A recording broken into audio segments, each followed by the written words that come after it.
I'm Too Cool Chris, and this is my podcast. I got some spam, and I was going to go hit spam. It was one of these things having to do with stocks. You know, thousands of people are making stocks, and you subscribe to us, our newsletter, so that we can sell you stocks and all that kind of stuff. And I thought, oh, okay, well, I'll hit spam, until I read at the top of the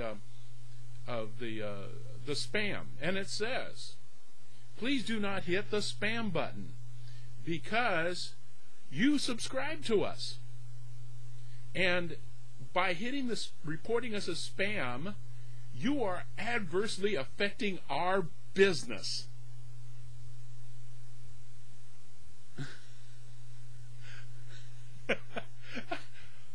Okay.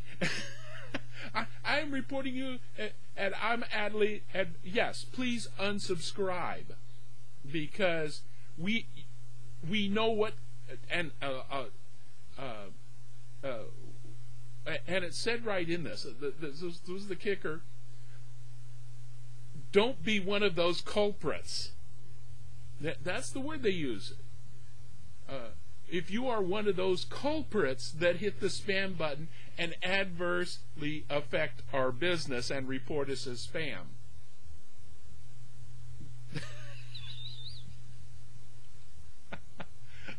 Oh, I just feel so guilty reporting spam as spam. Oh well. Yeah, I reported him as spam. I'm Too Cool Chris. Have a great day, and I am not subject to guilt trips.